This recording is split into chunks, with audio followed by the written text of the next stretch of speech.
Membaca buku. Banyak yang bilang aktivitas membaca buku ini sangat sehat untuk otak kita.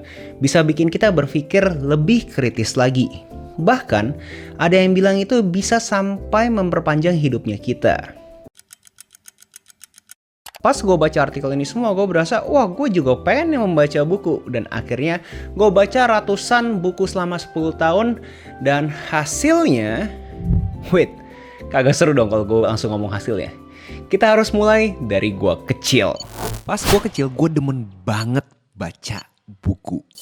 Lebih tepatnya sih komik. Karena gue berasa itu ada satu medium yang membuat gue transfer dari satu tempat ke satu tempat lainnya. Dan di setiap tempat yang gue pergi, gue selalu berasa belajar sesuatu yang baru. Tapi saat gue beranjak ke dewasa, terutama pas jadi remaja, gue males banget.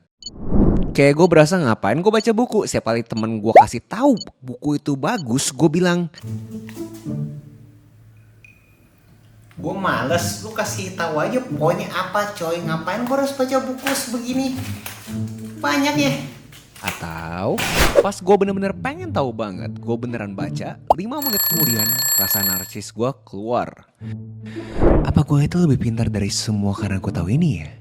Apakah gue intelektual? Dan akhirnya gue mengkonklusikan gue adalah intelektual setelah gue baca paragraf pertama. Dan sambil berjalannya waktu, gue beranjak dewasa. Makin berumur, terutama di tahun 2012 saat gue masuk ke real world aka adulthood, gue baru sadar suatu hal. Kok gue udah gede gini kagak bisa ngapa-ngapain ya? Disuruh akuntansi gak bisa, gambar gak bisa. Gue bisanya apa? Dan pas gue googling around, ada jargon yang namanya emerging adulthood.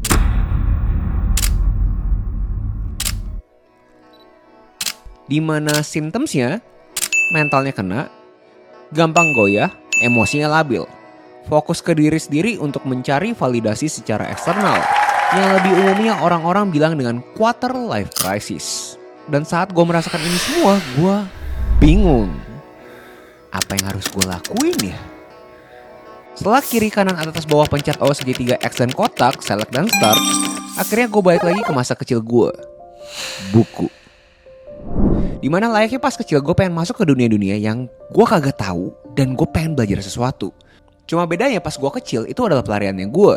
Karena gue ingin tahu sesuatu yang baru. Tapi sekarang gue harus tahu sesuatu yang baru. Dan saat gue lihat sekian banyak buku yang harus gue konsumsi untuk tahu beberapa pengetahuan, gue berasa anjrit PR banget ya. Masa gue harus tahu buku ini, buku itu, buku ini, buku itu. Baru baca satu paragraf bosan. Baru baca satu paragraf main TikTok. Kadang-kadang tak ada lagi. Jangan tuh. Baru baca satu paragraf ketiduran. OMG. Gua hit reset button.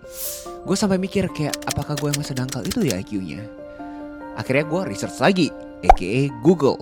Hanya 0,001% dari populasi Indonesia yang membaca. Jadi kalau kalian melihat orang yang baca buku di Indonesia itu hanya 0,001% guys. Yup, ini makhluk langka. Video ini akan lebih panjang kalau kita ngomongin kenapa cuma 0,001% di Indonesia yang suka baca. So buat kalian yang mau tahu spekulasi gue, tinggal komen aja di bawah, nanti gue buatin videonya. Lanjut. Habis itu gue lihat apakah fenomena tidak suka membaca cuma terisolasikan ke negara kita tercinta ini.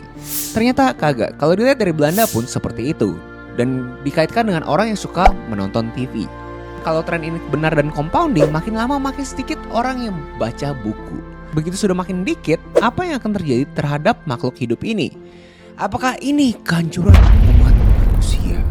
Karena pada bilang membaca itu bisa menguatkan otak, memperkuat memori, konsentrasi, menghindari gangguan kognitif, menurunkan stres, bahkan dibilang bisa memperpanjang hidup kita. Dan kalau makin lama makin langka orang yang baca buku, mau dibawa kemana dunia kita?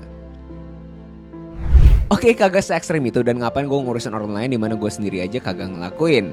Dan akhirnya gue mencoba membaca ratusan buku dalam setahun selama 10 tahun. Dari pengalaman gue ketemu sesuatu yang bisa menjelaskan kenapa gue memilih untuk dikasih tahu aja premisnya apa sih bos, dibandingin baca buku. Karena ekosistem gue, karena rasa keingintahuannya gue. Ekosistem di dalam konteks gue bocah yang kagak tahu apa-apa dan harus tahu sesuatu untuk bisa berguna dalam masyarakat.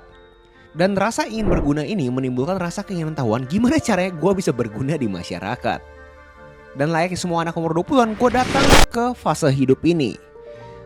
Cari buku self-enrichment, self-improvement. Pokoknya apapun yang bisa memperkaya pengetahuan gue terhadap teori-teori untuk mengembangkan diri gue yang tolol ini.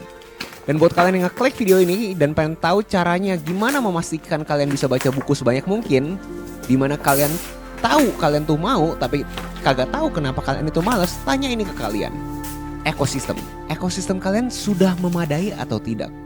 Apakah lingkaran kalian membuat kalian mau tidak mau untuk level up? Jika iya, harusnya mau apapun mediumnya, kalian pasti akan coba pelajari. Karena gue tahu sampai sini pasti ada yang nyinyir. Bro, gue tuh anaknya visual learner. Gue pakai mata untuk belajar, atau kagak at least pakai telinga untuk mendengar.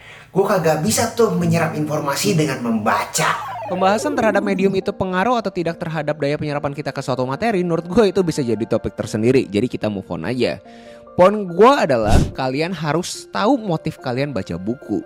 Kalau kalian kagak suka filosofi stoik, mau sampai bego kalian konsumsi meditation Marcus Aurelius, juga kagak mungkin kalian selesai itu buku. Kalau kalian kagak suka baca buku geopolitical, mau sampai bego kalian konsumsi The Great Next Depression, kagak mungkin juga selesai. Dunia emang ponti. Beneran kita semua mati. Ngapain gue baca So buku? sebelum kalian mulai baca, tanya ini dulu ke diri kalian. Apa motifnya? Apa objektifnya? Lalu dari sana kalian coba cek ke prolognya. Apakah prolognya sama dengan apa yang kalian mau capai? Dan ini satu tips yang menurut gua kalian butuh tahu banget untuk baca buku lebih cepat. Ignore sunk cost. Dimana kalau misalkan kalian sudah memulai membaca buku dan entah gimana caranya juga kalian kagak bisa lewatin satu chapter tersebut, bahkan satu halaman, bahkan satu paragraf. Kalian bisa move on ke buku lainnya. Karena mungkin aja buku itu emang bukan untuk kalian.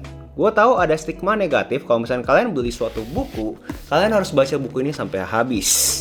Dimana jujur gue agak bingung sama statement tersebut.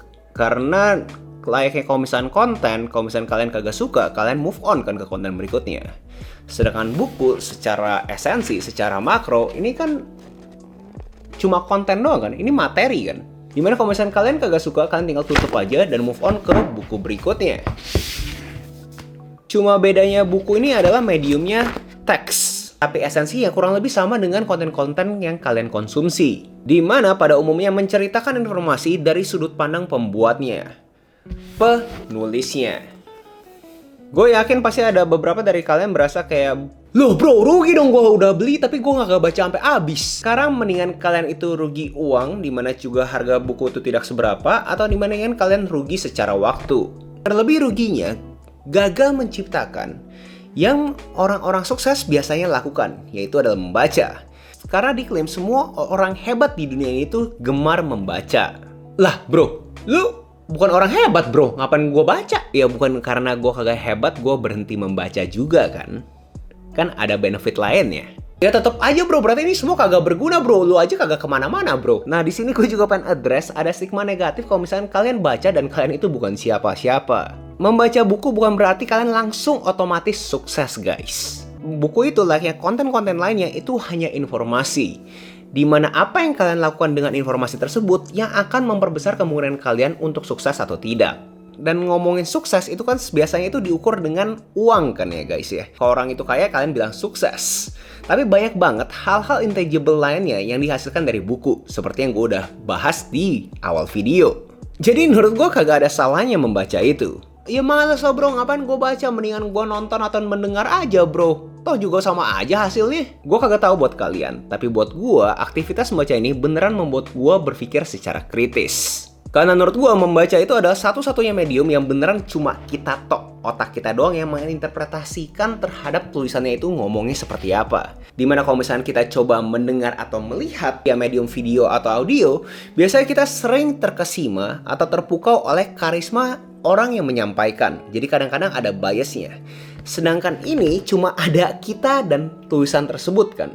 Cuma otak kita yang bisa menginterpretasikan tulisan tersebut seperti apa dibawakannya. Dan ini juga masuk ke poin gue berikutnya, di mana banyak banget orang nanya ke gue, buku yang bagus apa sih? Gue berani komentar tergantung kalian punya rasa keinginan tahuan.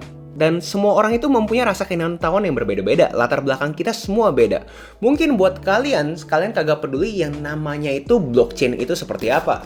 Karena kalian kagak peduli itu namanya Web3 itu kalian peduli setan gitu loh. Mungkin buat kalian kagak peduli itu yang namanya stoikisme. Jadi kalau misalnya gue kasih buku meditation ke kalian secara cuma-cuma pun, kalian kagak mungkin baca. Kalian pasti berasa kayak ngapain gue baca buku stoikisme. Nah, dari situ gimana caranya kita bisa tahu buku itu beneran bagus untuk kalian konsumsi atau tidak?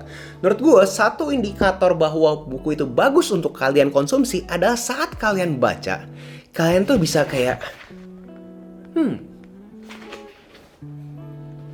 baca lagi. Jadi kalau misalnya kalian ketemu buku yang bikin kalian mikir, mempertanyakan kalian punya aksi dan reaksi, menurut gue itu adalah buku yang cocok untuk kalian konsumsi. Moga-moga video hari ini bisa memberikan kalian nilai yang positif ke diri kalian. Buat kalian yang benar tertarik terhadap membaca buku ini, gue highly recommended kalian cek 2 video ini yang gue udah bahas secara detail gimana caranya kalian meningkatkan rasa keinginan tahuan, gimana caranya kalian bisa membaca buku dengan cepat. Kalian bisa cek 2 video ini. Nextnya kalian pengen gue bahas video essay apa, tinggal komen aja di bawah. Apakah kalian pengen tahu gue punya spekulasi kenapa negara Indonesia tercinta ini minat baca bukunya sangat rendah? Atau mungkin lebih seru kalau misalnya kita bahas terhadap mitos visual learner, dimana di argue tidak ada yang namanya visual learner. Semua orang tuh ya learner. Mana tuh yang menurut kalian enak dibahas? Jangan lupa like, comment, subscribe, nyalain notifnya, share ke teman kalian, and I'll see you in the next video. Salam kreatif.